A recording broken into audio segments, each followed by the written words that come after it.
vou continuar, passar aqui para a Magna e o Bruno dar uma olhadinha. Eu pedi ao governo do Estado que me mandasse a relação dos seus arranjos produtivos locais. Você vai ver como é que é extenso o trabalho. Dá em 3 folhinhas. Doutora Karine. Aí tem o mapa, depois eles listam, por favor. Boa tarde, deputado. Em nome de quem cumprimento aqui todos os presentes, quero parabenizar o professor Bruno pelos esclarecimentos, pela palestra que trouxe nessa área de desenvolvimento do Estado. Fico muito feliz de ter esse diálogo, de poder participar dele, porque isso é uma coisa que sempre faz falta no planejamento de políticas públicas, que é a aproximação com as universidades, com centros de pesquisa, que possam trazer dados da realidade e fomentar uma estratégia melhor do Estado nesse aspecto. E eu acho que a crise traz essa oportunidade, né? Precisamos unir os esforços nesse sentido. E o meu ponto de vista é sempre através do direito, né? Para analisar assim, como que o Estado pode implementar todo um projeto de desenvolvimento que possa ser fomentado com debates acadêmicos, né, com esses dados, com essa contribuição toda que o senhor trouxe, porque a gente observa, assim, quando lida com a prática do dia a dia do direito administrativo, dos procedimentos, uma falha muito grande na implementação de políticas públicas, né? E toda política de desenvolvimento ela tem que estar inserida numa política pública. Então, isso que já foi dito aqui, né, nas outras falas, sobre as falhas do planejamento, as falhas de avaliação do que tem que ser implementado, ela impede resultados positivos. E, quando a gente olha a legislação, né, essa casa pode ajudar bastante, porque quando se trata, às vezes, de um marco regulatório, de uma política pública, pouco se fala sobre a necessidade de um planejamento voltado para o resultado dela, né? Muito se fala sobre planejamento por questões fiscais, de orçamento, tal, mas assim, como que aquele planejamento tem que ser feito? Com um diagnóstico bem estabelecido a respeito da realidade.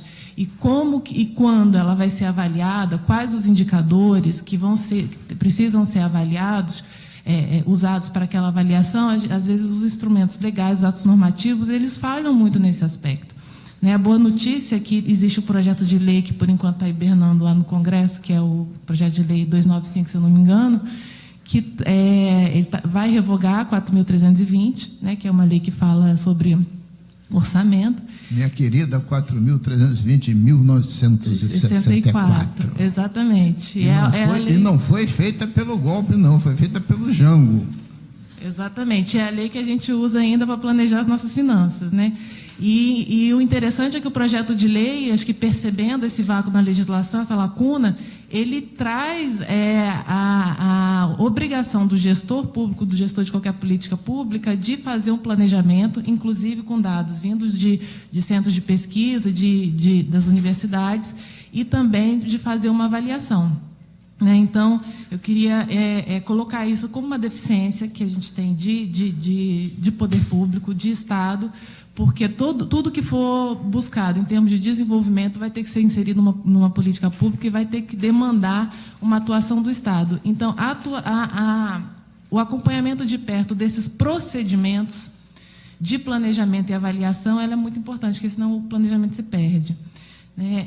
A outra coisa também é investir na capacidade do Estado fazer, porque hoje nós temos uma sociedade de economia mista, por exemplo, que poderia ter feito um trabalho desse, uma avaliação dessa, um plano de desenvolvimento para o Estado, e a gente não consegue nenhum estudo nesse sentido, nenhuma avaliação que eles podem ser feitos, nenhum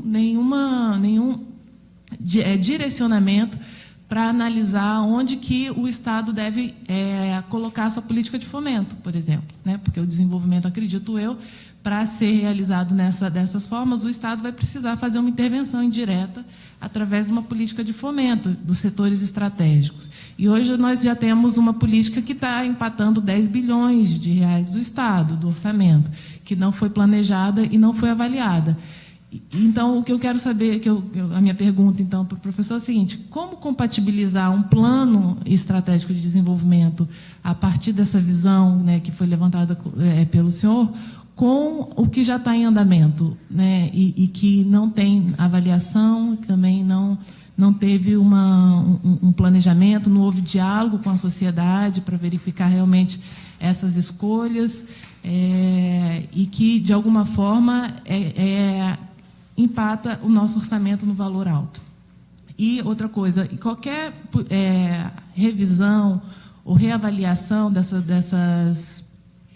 da política de fomento teria que enfrentar a questão da guerra fiscal, né? Como que a gente pode compatibilizar uma revisão desses benefícios, incentivos fiscais que já foram concedidos com essa realidade que é uma guerra fiscal entre os estados?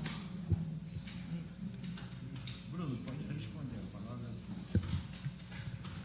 Senão, quando chegar a você, você esqueceu. Bem, acho que a primeira coisa, vou pegar pelo gancho da guerra fiscal, né? Eu acho que é importante a gente sempre descer um pouco a bola na questão de entender que a gente, dentro do Estado do Rio de Janeiro, a gente não resolve a guerra fiscal. A gente precisa entender isso, né? Ou seja, é um desafio de como, de fato, o Rio de Janeiro defendeu seus interesses nessa dimensão nacional, no entendimento de qual projeto de país que a gente quer. Então, na verdade, a gente vai ter que discutir esse condicionamento que impôs a diversos estados uma ausência de um projeto de país, de um planejamento nacional, que fez o seguinte: virem-se, né? Virem-se muito para aquela lógica que eu questionei ali, né? É meramente uma atratividade, uma busca ali de distribuição locacional, porque, na verdade, também, para fazer um planejamento mais rigoroso, claro que tem um problema aqui no Rio de Janeiro, mas você teria que ter essas articulações, essas mediações com as agências nacionais. Então, mais do que sim ou não a algo, se todo mundo está fazendo, eu tenho que fazer também, na verdade, é como a gente pode qualificar essa discussão do desenvolvimento nacional e qual é o papel de protagonismo que o Rio pode ter numa discussão de novas estruturas de planejamento, que articule e faça essas mediações federativas. Esse eu acho que é um desafio fundamental, porque, tirando o CONFAZ, né, que é o Conselho de Secretários Fazendários, até onde eu sei, posso estar sendo injusto com algo, mas você não tem nenhuma outra instância, podemos dizer, de tentativa de coordenação federativa. E muito menos você não tem nenhuma instância federal e estadual, porque o CONFAZ é horizontal, né? Entre secretários da mesma dimensão que a estadual. Então, ou seja, há todo esse desafio de desenvolvimento institucional em termos nacionais, mas que é uma agenda no debate estadual também, de organizar, de fato, esse pacto federativo. Para que a conta não chegue a uma premissa, que aí se revela-se equivocada, que os estados e municípios têm que se virar para a distribuição locacional de novos investimentos e tal. Muitas vezes, grandes investimentos por guerra fiscal estão indo para os locais errados, estão prejudicando o desenvolvimento nacional brasileiro. Perdendo eficiência, perdendo ganhos de aprendizado tecnológico, perdendo a capacidade de desenvolver o mercado de trabalho com uma expertise, porque é aquilo que a gente chama na literatura de indústria footloose, né? Uma hora pode estar aqui, outra hora pode estar ali, e às vezes vai por uma questão de incentivo.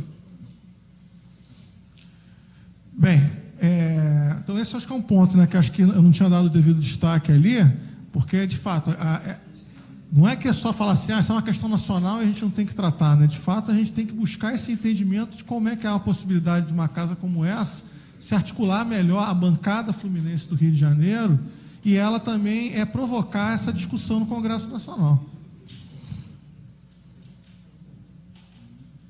Isso, inclusive, perpassa a questão da própria Lei Candir, inclusive, né? Porque, ou seja, se o governo federal decide uma coisa da ordem da Lei Candir e não discute como é que vai os estados impactados por isso buscar o seu desenvolvimento, eu teria de dizer aí até que é uma guerra fiscal invertida, né? Porque está fazendo com a gente, né? Enfim. Mas o governo federal, naquele momento, definiu: eu quero equilibrar minha balança de pagamento, quero exportar mais. E para exportar mais, eu preciso da Lei Candir. Exato. E isso vai ser bom para os estados, porque vão também desenvolver bem emprego e renda. Foi no raciocínio dele na época. Aí isso virou verdade absoluta e se arrasta até os dias atuais. Enfim. Agora, compensar... Agora, indo para o ponto específico da pergunta, que era como compatibilizar propostas novas com o que já está em andamento, né? Na verdade, seria então essa discussão propriamente como atacar a política de fomento, né? Então, onde eu entendi foi essa pergunta. Eu acho que a primeira mensagem que eu poderia passar é que nada que foi proposto aqui é meio inventar a roda, né? Ou seja, eu não estou trazendo informação assim que não tenha no Rio de Janeiro essa discussão dentro da economia fluminense. O que falta é o poder público se conectar com isso. Então, na verdade, é o poder público descobrir a economia do Rio de Janeiro. Como ali naquela própria brincadeira que eu fiz ali, fazendo a provocação inicial, ou seja, se a gente faz um plano fiscal, um plano de recuperação das contas, mas que não envolve um conhecimento aprofundado dos desafios da economia fluminense, né, cria um problema, inclusive, para você lidar com qual é o peso que o debate da política de fomento tem nesse debate da política fiscal, do ajustamento fiscal, esse tipo de coisa. Então, eu acho que é um pouco por aí que você busca compatibilizar, que eu sempre gosto de enfatizar que eu acho que o grande problema na política de fomento, muito mais do que o quanto, né, a quantidade do que foi fomentado, né, é a qualidade dessa política. Né? Então, ou seja, ela é uma política de longo prazo, ela não é uma política simplesmente você achar que você tira dinheiro daqui e você vai cumprir o buraco na conta fiscal. Né? Ela é uma política que tem essa expectativa, como o deputado falou, de você colocar um pensamento em vários tempos. Né? Então, você faz algo que ali, no primeiro momento, você pode ter uma perda fiscal, na expectativa de que você tenha, lá na frente, um resultado maior, um retorno maior do ponto de vista de arrecadação, de geração de emprego e renda. Então, eu acho que o grande desafio foi que essa política ela foi muito tratada no balcão, na ponta. Você não tinha por trás dela uma estrutura de planejamento organizada que conhecesse os setores e persistentemente tivesse ali metas claras para esses setores. Ela foi feita de uma maneira reativa.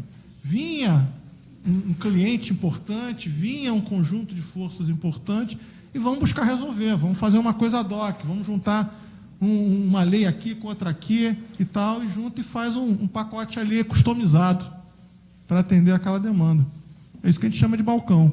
Né? Porque qual é a tragédia do balcão? Sempre vai ter, mas qual é a tragédia se for por aí? Né? É porque isso não vai ter conexão com uma ideia de totalidade. Né? Como é que se desenvolve o Estado do Rio de Janeiro? Então não é para, por exemplo, chegar e falar assim, você não tem que ter uma política de incentivos para a indústria automobilística, né? Pode ser um pouco a Geni no debate aqui, né? Porque foi um dos setores mais beneficiados. Mas como é que integra isso, de fato, a um polo metal mecânico, que articule com outras atividades, que gere desenvolvimento regional? Na hora da avaliação, não é simplesmente uma questão de se apostou muito ou apostou pouco do ponto de vista ali de renúncia fiscal. Ou uma outra forma de falar mais elegante, que às vezes eles falam que não é renúncia. Mas sim como é que você está, de fato, enfrentando ou não os desafios do desenvolvimento regional. Então, ou seja, não é também, como às vezes a fala empresarial, de se tirar o incentivo, você vai gerar fuga de empresas. O desafio é, de fato, apresentar esse desenvolvimento regional, esse plano de desenvolvimento regional. Então, eu acho que é um pouco aí que falta a conexão. Essa política que veio até aqui é uma política que está na ponta. Então, você tem que agora pensar em todo esse background, né, toda essa parte de trás, essa estrutura de planejamento por se fazer. Para, de fato, ela ganhar uma visão propriamente de interesse público, com visão estratégica articulada, e não simplesmente atender e ser reativo ali a interesses que, no momento, ali se fizeram com mais força, com maior capacidade de pressão política.